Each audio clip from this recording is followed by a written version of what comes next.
And one of those are the Y codes that have been published. Why? Dude. He did it. He did do it. And he's going to cut that into the teaser now. Definitely. Welcome to the Dubrink podcast, where we explore the ins and outs of CBAM. Join us as we dive into the latest strategies and insights to help your business stay ahead. Let's get started. Let's get started.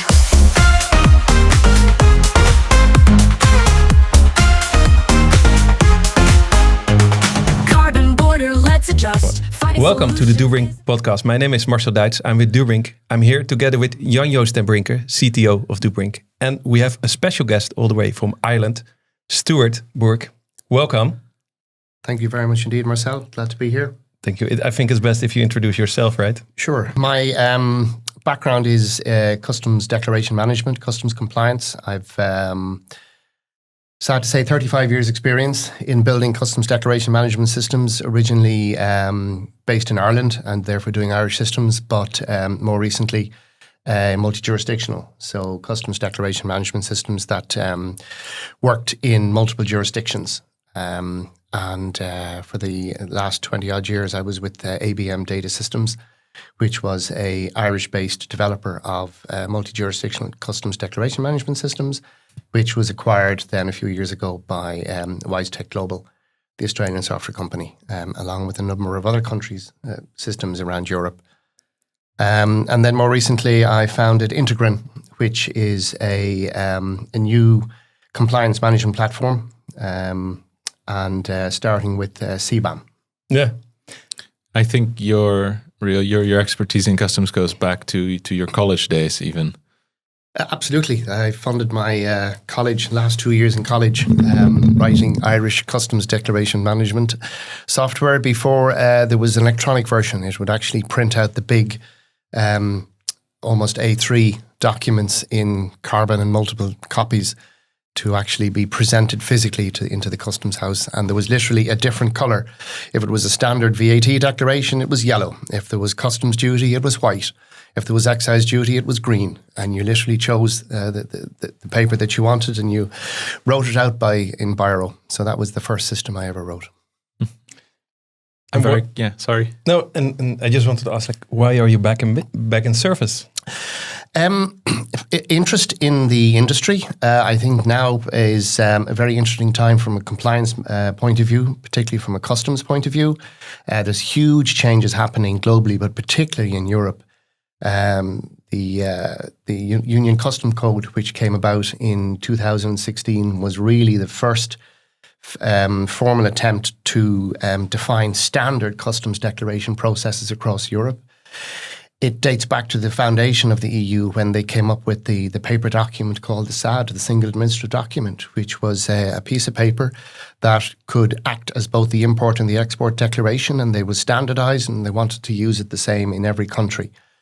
Didn't quite work out that way, but that concept was there since the start. And then they went through the bringing in of EDI and electronic messaging and so on, and that's been that now exists in every country in Europe. That you must submit your declarations electronically.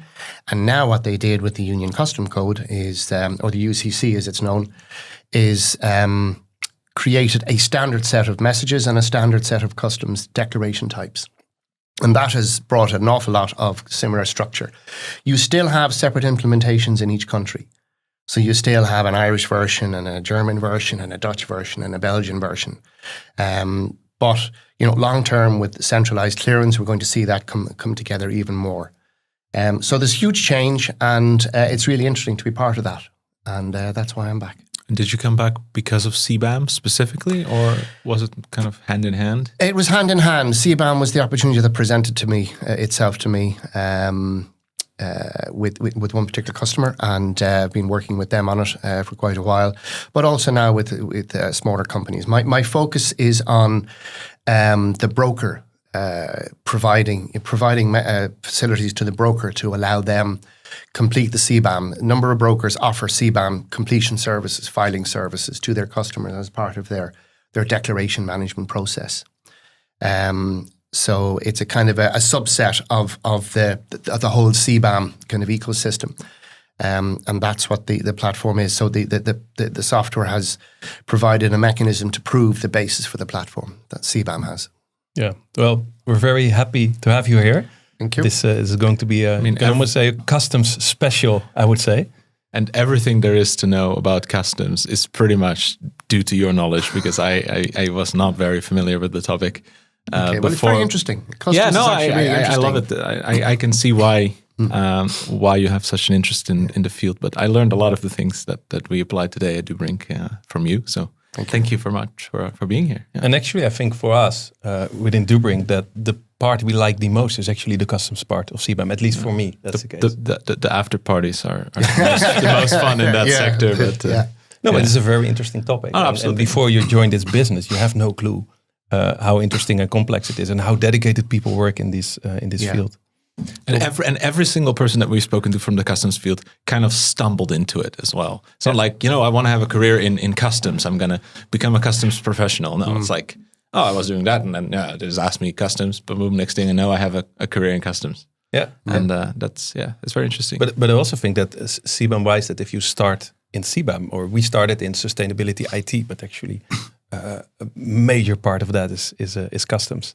And what we now see is that within customs, we have like the direct representation and the indirect representation. Yeah. And that's a very dynamic field at the moment. A lot of information is not there. Indirect companies that are representing other companies as indirect struggle because they don't have the data. We see a lot of companies moving to established, to become established importers, because they don't want necessarily the rep to manage that. What is your experience on this? Yeah, indirect representation certainly brings its challenges for the CBAM process, particularly if you're operating in multiple countries and if you're using a single service provider to manage your customs declarations. Because from my perspective, it's the customs declaration which triggers the kind of the CBAM process of capturing the data. Now, as we know, not all the data that you need for CBAM submission is on the declaration, but most of it is. And because that's already being submitted to the customs, it's going through the verification processes and all the business rules and checks. It's supposed to be accurate data. And when you're acting as an indirect representation, you are taking on the liability for those goods and for the information that you're declaring.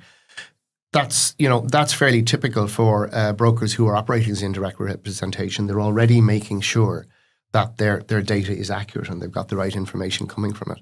But there is significant increased potential liability now when you look at the cost of certificates. And given that the de minimis is, it's going to be 50 tons, it means once you start incurring costs, your costs can go up considerably because you're talking about large volumes. Yeah. So one of the ways that I've seen customs reps in the market now kind of like defending or shielding themselves from this level of exposure is to just charge default values, and that's it. You want to do business with us, default values is the way to go. That takes that's a huge cash flow issue as well. Are any of your customers doing that as well? Yes, indirect representation would be, it's part of the standard customs declaration service. Some brokers choose not to do it. Many, actually. Yeah, well, I think that's becoming less, it's becoming more of a requirement now. Indirect representation, particularly if you're working with companies who have operations in multiple jurisdictions, and they won't always have established entities in all of those jurisdictions, indirect representation is the only way that you can provide the service. And therefore, if you want to keep the business, you have to provide that capability.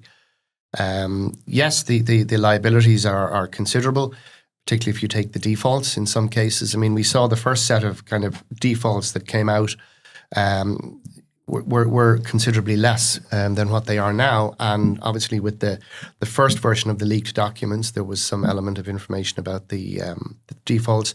And now what we're seeing in the most recent version of the documents is that in some cases the defaults are going to be very punitive. Very, yeah. We see Indonesia 8, India 5, 6. So quite high default values. And then on the other hand, we have quite low benchmarks. which together create quite high costs. Yeah. One of the, I want to talk about authorized declarants next, because the reason that procedure was put in play is obviously to kind of double check if you actually have the capacity and capabilities as a company to manage that. You asked me specifically to clear up two things. You said the de minimis, the 50 tons, is that on rep level? Is that on importer level? It's on the importer level. But the authorization for indirect reps is always applicable. Is that the correct understanding? Yeah, that makes perfect sense. So that if you are, from what I understand, if you're providing the on an indirect basis, CBAM completion services, you as the indirect rep, regardless of the weights involved on the importer level, must be an authorized, must apply for authorization. Yes, and we're recording this in December, but by the 31st of March 2026, you really must have your authorization in progress or completed, I guess.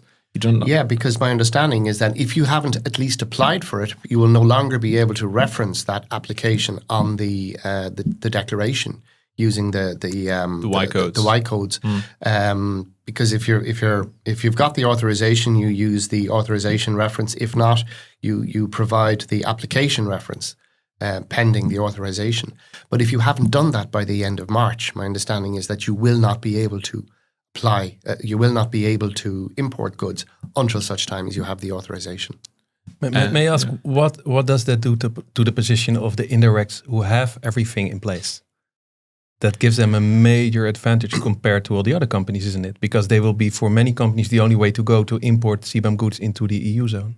Yes, but if the importer themselves haven't authorized it, haven't got their authorization, or at least their application underway by the end of March, whether the indirect representative is authorized or not, the importer isn't going to be able to import the goods. So they must, the indirect rep must have their authorization, and the importers they are providing the service to must have at least applied for authorization by the end of March. If they haven't, they cannot, come the 1st of April, and they don't have it, they can't import the goods. They have to stop. But that's only for established importers, though. Yes. The non-EU established ones, they don't have to apply at all. Yeah, sorry. Yeah, because we look mostly at the risk of indirect reps, but those companies that are actually now focusing on CBAM and that are like, I'm going to make sure I'm ready and make sure that I minimize the risk which I see coming. Yeah, first thing is they ask money up front, default values. That's one way of mitigating risk. Sorry. No. I mean, that's a very interesting, maybe even business model, because what we now see is that companies come to us. Do you still know an indirect rep in this or that country? And we actually bring in clients from A to B to C, and those companies, they can literally build their whole portfolio, new client portfolio, just based on CBAM. Yes, but the indirect reps have to look at each of the potential customers with a view to the risk that they bring. Because obviously, if they're a long-established company, it's different to if somebody's just starting off from scratch. And the type of figures we've seen for the guarantees that are being requested are significant. First of all, it's based on... That's the other way around. So then people are already like, okay, we're going to be direct, we're going to import directly. We are established in Europe, but we established 1 year, 10 months ago, or 1 year, 6 months ago, just below the 2-year cutoff date. Guarantees, and very high ones. And they're looking for the guarantee amounts based on 2 years of estimates, not 1 year. Yeah, so it's the current year, the current volume of the year of application plus the year after that, the forecasted year, times, let's say, SEE minus CFA, specific embedded free allowance, which for steel and iron, it's already predefined in a table. It's 1 ton of CO2, which is still quite modest compared to some of the default values and benchmarks we saw. So they only have to compensate 1 ton of CO2 in the guarantee, but it's the year of application plus the year after that, and then the 2024 price, which is about €64, something That's like the that. only nice part. Yeah, which is about 20. It's about €20 lower than the current price. But what we see is that it's so high that companies that actually want to hedge their risks, they don't have liquidity for that anymore. Yeah. We have a customer, or a few of them, that have to pay more, almost close to €1 million. And they're like, sorry, we cannot get financing for €1 million. just to cover the liability. If we do that, we cannot hedge, so there's big risk on that side. And then they switch back. They say, okay, well, the direct representation is not an option for us right now. We will switch back to indirect representation, where maybe the representative already has the authorization obtained. Maybe they have the AEO status. Therefore, they don't necessarily need to provide the guarantee.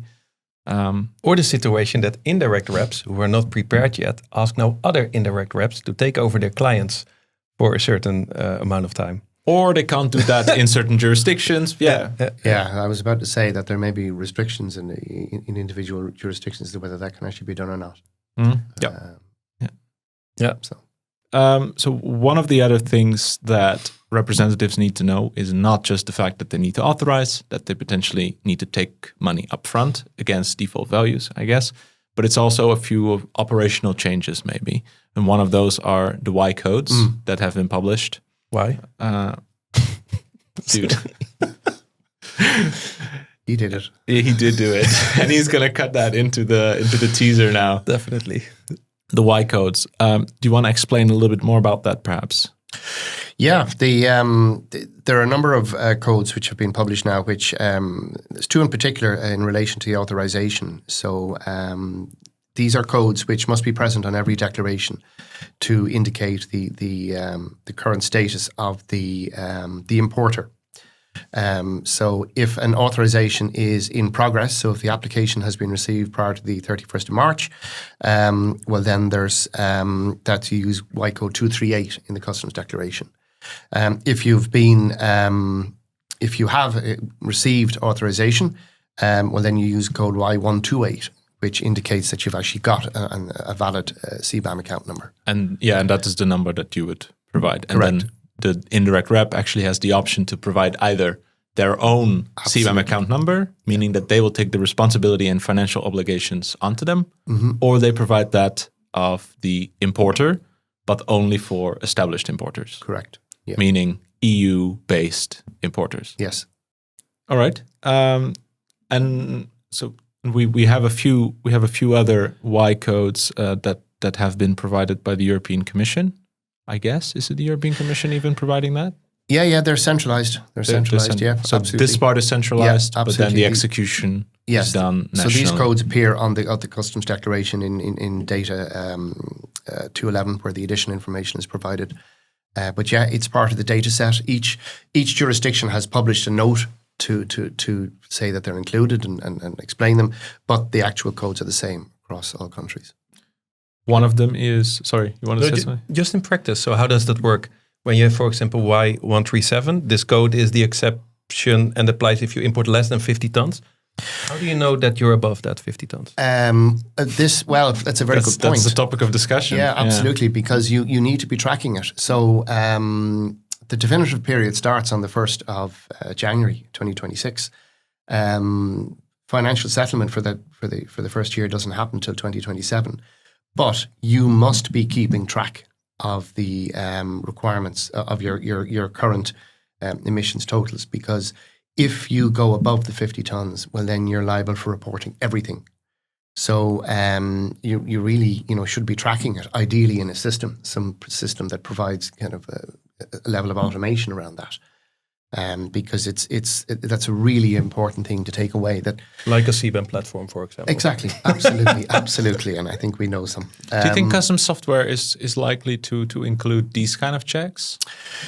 I certainly think it can include things like the Y code checks, because it's the inclusion of the Y codes is something that it's just another business rule that applies among many different business rules that already exist. So you look at the trader's guide from any particular jurisdiction, and there will be dozens, if not hundreds, of business rules defined. And these are just another set of business rules that are defined. So yes, I would expect custom software, proper customs declaration management systems to actually include those in them. The references that you use, the CBAM account number, is just one of many different references relation to different parties that should be included. We talked about that before. Those references would actually be checked against Certex. Correct, absolutely. And could you explain briefly what Certex is? Certex is a central registration platform run by the EU, and it's used to check in real time the validity of certain authorizations and references. And CBAM will be another one of those references. So in the declaration, when you've provided the actual CBAM account number, Customs will check it in the same way they're checking ORI numbers and other references and licenses and other authorizations that exist in real time. And you see, sometimes you see a note coming out, Certex is down, and therefore it's affecting all declarations, all jurisdictions and so on. So it's real time, and it's used to manage references. First time I heard that, I thought it was a sure tax. Which is not the case. Does it also sometimes happen that when you export something, let's say from China to the EU, that you only find out in the EU that actually the amount of tons is not correct, what was on the declaration? Well, this goes back to something that we'll be talking about, which is the accuracy of data and the additional data that needs to go in the declaration. So every declaration is supposed to, part of the commitment when you become a broker, in some countries it's licensed, is that when the declaration is submitted, it is valid and correct, and that the information contained on it is correct. And if it is wrong, you do need to go back and amend that and correct it. So, exactly the same thing applies here. One of the differences here is that the net weight is used on the declarations will now become the basis for the calculation of the certificate values. So you need to be as accurate as possible. Because the moment when you ship it from China and they communicate how much tons it is, you still have, let's say, 6 weeks to apply to become an authorized declarant if you're going over the 50 tons. If it turns out to be wrong. Well, you're not going to get your authorization through in 6 weeks anyway. So if you haven't done it by the time the ship leaves, you have a bigger problem. Because if you've gone past the 31st of March of next year and you haven't applied for authorization, well, when the goods arrive, they're not going to be released by customs. So if you're close to 50 tons, would you then still apply? Absolutely. And in fact, I think if anybody is importing goods and they are likely, if there's the slightest possibility that they will come close to it, they should be applying for authorization. That's not what we see. We see a lot of people like, I'm going to make 45, I'll be fine. Yeah, it's a risk, in the same way that when there's other customs authorizations and other, facilities like that included, it's down to a decision by the trader to decide to register or not. The compliant traders and the traders who want to know that they have business continuity and that will continue, they will apply. And but the application process is not a trivial exercise. There's a lot of information to be provided, and it takes a while. And there's technically it can take up to 6 months, or at least 6 months, to get an application through based on the timescales that have been published. So if you decide now to apply, the chances are that, given the number of people who are applying, and it's typical with any new... I'm especially worried about that. Everybody's going to do this at the end. I've also found that the evaluation criteria turn out to be quite interpretive. Yeah. So I was actually in a discussion with the evaluation committee, I guess, from the Dutch competent authorities, and I read their evaluation criteria saying something like, there's 3 categories, right? 500 tons or below 500 tons, between 500 and 2,000, and above 2,000. And over 2,000 tons, you always provide full financial year reports. Like, that's always mandatory. Then it's sampled for the middle category. And the first category, depending on how you read the evaluation criteria, you either just provide, you say that you don't have to provide any financial information, versus you just provide the numbers. But providing the numbers without evidence also doesn't make too much sense. And well, it was my understanding that, we should at least provide the evidence there. And they're like, no, don't send us the evidence. We don't want the evidence. Just fill out the values, please. But no evidence. And then whatever. It was like very strange that it's like I said, highly interpretive. I want to talk a little bit more about the net weight that you touched upon, because I also see quite a few differences in the way people calculate the net weight. We have a large subset of our customers that use ERP data, their SAPs and so on, where they track everything from the purchase to the final arrival. and then they use that data set as leading, essentially, for the CBAM declaration. But it's really the customs data that should be leading. Yes. But then we were in a discussion earlier today, and you also told me, well, the way that is calculated. Yeah, in historically, the net weights have been prorated in a lot of cases. So what that means is basically that the net weight is derived based on the line value. So if you have a declaration that has 2 lines, and line 1 is 60% of the value and line 2 is 40% of the value, the associated net weight is calculated from the total shipment weight as 60% for line 1 and 40% for line 2. And that's accepted by, proration is accepted by customs authorities. There are some restrictions and some things, but that's the principle of it, where you're basically apportioning weight based on the individual line values. Now, some customers of brokers will insist that they use actual weights, and that's fine, and they would expect it to be, and they're normally taking that from the commercial paperwork, maybe the packing list, but it's normally the invoice that it's sourced from. But it means that if you have, the value of the goods can skew the weight being apportioned if you're doing proration. So brokers, you mean like very expensive material? Yes. Can be considered much heavier in Correct. weight than that it Absolutely. actually turns out to be. Yeah. So brokers just need to be aware of that. And, if they are using proration, which is a very commonly used tool for completing declarations, that if there are particularly multiple lines on the declaration where there is a mixture of CBAM and non-CBAM covered goods, they just need to be aware that it's something they need to make sure that the customer is happy with, because at the end of the day, that's the weight that's going to be used by the broker to calculate the certificate costs, and therefore the customer just needs to be happy that is the basis on which that weight is being calculated. And then an alternative way of measuring would be percentage based on gross weight. I've seen this in some of the custom software, like we have the gross weight on line level potentially. Yes, again, like 90%. Yeah, exactly. Yeah. So there's different algorithms, but some people apply a very simple rule that if the gross weight is the only thing that's specified for the goods, but the net weight is what's used. That the net weight is calculated as 90% or 80% of the gross weight, and that value is put in. Again, it's something that is kind of accepted practice in the industry. But again, it's pointing more toward inaccurate weights from the point of view being used for the purpose of calculations. Because to date, the net weights have never been part of the calculation of the duties and the taxes. It's always primarily value based. Interesting. So now to make it even more complicated, for 2 sectors in particular, cement and fertilizers, they now introduced the concept of functional units. Mm-hmm. And rather than looking at the net weight, which we already see a few problems with for the reasons you just mentioned, we will now not just look at the net weight in tons, but we will multiply that net weight with the functional unit. Let's say percentage clinker or percentage nitrogen for fertilizers. And you might end up with 1,000 tons or 1,000 kilos of fertilizers and a 10% nitrogen content, meaning you only really have to pay 100 kilograms in the scope of CBAM.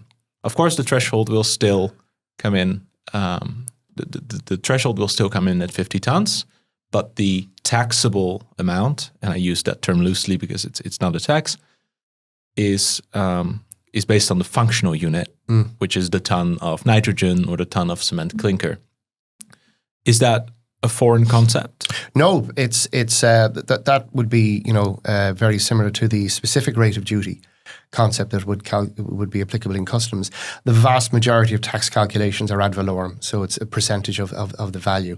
But for example, in excise duty in cigarettes, it's a percentage of the tobacco content, and some hydrocarbon oils and alcohols, it's a percentage of the alcohol content and so on. Excuse me. Which will be subject to the tax or the duty. Correct, absolutely. So it's not just the value. So that is a standard concept as far as brokers will be concerned, using a specific rate based on a portion of the content of the actual goods. Okay. There are also a couple of new things that will have to be collected by brokers, new data elements that are not typically part of the declaration, the customs declaration, but that are required under CBAM. Correct. Absolutely. So in particular, the parties. So you have the installation and operators. Excuse me. Particularly the parties. You have the installation and the operators. And those data elements just do not exist on the customs declaration. There is an exporter, but the exporter is not always the installation. So the broker is going to have to capture that additional information and record it somewhere to augment the actual declarations. Very minor things. It sounds like a minor thing, but the contact name, email, and telephone number is needed as well as part of the actual declaration submission. They can be defaulted and set up within most customs management systems, so that for a given importer, for a given exporter on a declaration, it can default an installation and operator, but that won't work if for example, they're buying from different locations, if the supplier is coming from multiple potential factories. And the exporter is just aggregating the goods. Absolutely. And from multiple factories. So they just, again, it just needs to be captured because this is all subject to audit. And when the actual submission goes in, that information has to be included. One of the things that I missed in these Y codes was the verification of installation emissions. I would have expected that maybe on a line level, we would be seeing some sort of identifier of the verification back. Like this good was actually verified by this verifier and under this installation. That's not there. So how are we going to track ultimately default values versus actual values if the customs deck is the master? Well, I mean, and I'm going based on the basis of the current submission. I know they have yet to publish the details on how the submission for the definitive period will work, but I expect it to be based on the current mechanism. There is a mechanism in there to indicate whether you've got actuals or defaults or estimates. So I assume it will just be that basis, and that will have to be set. Again, I would expect that to be set as some sort of default in the system. And it also means that there will probably never be, at the moment of custom clearance, actual values. Because if you cannot track it on the line level, correct, it would mean that it is always going to be a post-importation mechanism. Yes. Quite an impactful... No, I agree, absolutely. That is a very valid point, that the declarations will be based purely on the commercial paperwork. And at that point, the point of import, I suspect the actuals will not be known, so they have to go back afterwards and augment them.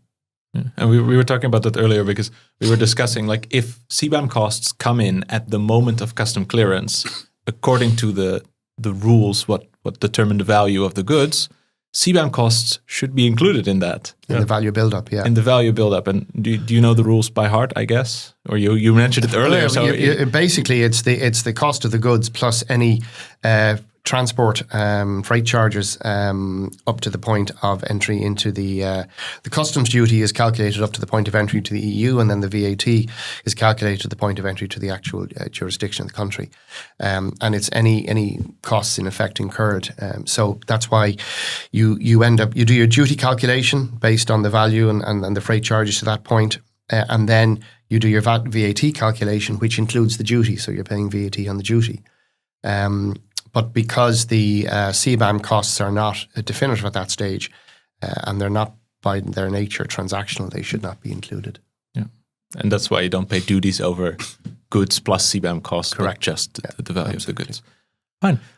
There were two strange cases that we mentioned. According to the national competent authorities, it should be possible to submit CBAM declarations without an AORI number for indirect reps in particular. We were not able to do it. So maybe, I don't know, how does that typically work? Well, no, I mean, you're right that the portal doesn't accept it, and even the message specification for the actual submission file, if you're uploading it electronically, the importer's reference, it's a required field. So you have to provide it as part of the submission. In a customs declaration, a standard import declaration, it is technically possible to create an import with a consignee or an importer that does not have an ORI number. You then, if it's in the case of an individual, you can include a tax number. But if you don't have any of those references, you can provide the full name and address in the message. It's one or the other. If you have an ORI, you must leave the actual name and address information blank, and they pull the details. Otherwise, you pull the full details. But that has all sorts of implications for, declarant status, indirect representation, and so on. Because obviously a private individual isn't going to have a VAT deferment with customs and is not going to be able to do all the standard customs processes. But then they're also very unlikely to import 50 tons correct. Worth of steel coils. Absolutely. But then you told me, well, I've seen some strange things with the collectors. Collectors importing tanks or trains or anything like that, so it could be technically. Yellow goods, potentially, one of the first categories that we might see in the downstream extension. Yeah. That could It's be funny, interesting. collectors. Indeed, I actually know a guy who is collecting. I don't think he reaches 50 tons, but he's importing a lot on his own name, actually. He doesn't have a company. Yeah. Mm. So but if it's, I don't know what the nature of the goods are, but cocaine. Okay, fair enough. So I'm not sure the excise rate for that, but I can check it for you. But if there are taxes being paid on those goods coming in, well, theoretically, depending on what they are and their status, there could technically be CBAMs if they are... Actually, pinball machines, but finished No. goods like these are still not included. Yeah, no, absolutely. I also didn't see them in the draft that Not we yet, revised exactly. today. Yeah. No. Then there was this really strange example that we were talking about carbon price paid at origin. So let's imagine a scenario that we have a producer in the UK that's producing goods, and they're currently subject to the UK ETS, and they're basically paying for emissions there. They're going to sell their goods to a European producer, but of course they've paid for the EU ETS, of the UK ETS. So they are going to include the costs of the ETS in their final price to the European customer. Mm-hmm. So far, you get me. Yeah. That's going to be higher due to UK ETS, but the importer can then at least say, "Hey, carbon price paid. I'm gonna deduct that from my CBAM charge in Europe." And then we realized, well, that's very unfortunate because the UK company will not get the emissions that they've covered back. But maybe if there's like an export subsidy or something like this, then maybe the UK government would give it back again. But then you would not be able to claim carbon price paid at origin. Right. Yeah. Because you basically paid the carbon price, but then got it back as a rebate. This is going to create a lot of interesting Yes, it is. relations. I mean, within the CBAM structure, there is the ability, there's an allowance for carbon taxes paid in other recognized management systems, but none exist yet globally. So the UK will be the first one. So I think that's going to test out an awful lot of those rules. And it will also depend on whether, for example, the UK government will have some sort of rebate management system to allow for exports. For exports. Yeah. Because the EU is thinking about that, I believe, as well, that if you're under subject to ETS and you export goods, that you will then be able to claim back some of the money you spent on EU ETS. Often it's good to be second because then you don't have to figure out everything as first. But in this case, it's better to be third, I think. Sometimes it's nice to be first to set the bar. That's true. Yeah. Can you tell us a little bit about your Integrin platform? Sure. It's a compliance management platform. It's designed to allow you configure. So the CBAM is the first instance of the platform, which it's you define the compliance environment, the actual ecosystem. So what your entities are, such as the CBAM submission. In my case, it is being it's been implemented specifically for service providers who are providing the CBAM submission capability as part of their offering. Customs brokers and forwarders and so on. So the customs declaration, the goods receipt, and the commercial invoice are the three elements that go into capturing the data. So if you are, if your imports are being captured in a customs declaration, or if for example, the arrivals into the warehouse are being covered by a goods receipt note, or by a commercial invoice from your vendors, You capture those and then you augment those records with the additional information that's needed. We've already talked about them, some of them operators, installations, production methods, and so on. And then in the transition period, it produced the submission report to the spec that was published by the EU. And in time, when the final submission state is, there will be, I suspect, a new version of it in some way. Whether they'll introduce large changes or not, I don't know. There is already facility within that structure for the CBAM costs and certificate costs and so on. So I'm assuming that current format will be used, and then people can use the platform to actually upload the reports into the portal, and they have dashboards and management tools and reporting to keep track of certificate costs and so on. So it's designed for service providers who are providing their customers with a CBAM submission capability to manage it and report on it from the time of capturing the information through to the management of the certificates. Nice. So Stewart, thank you for being here. It was a very insightful 45 minutes. If people would like to get in contact with you, what should they do? They can drop an email to info@integrin.ie and it will be responded to appropriately. So thank you for inviting me here. I'm very happy to be part of the whole CBAM environment that you guys are creating. And I look forward to what's going to happen once the definitive period starts.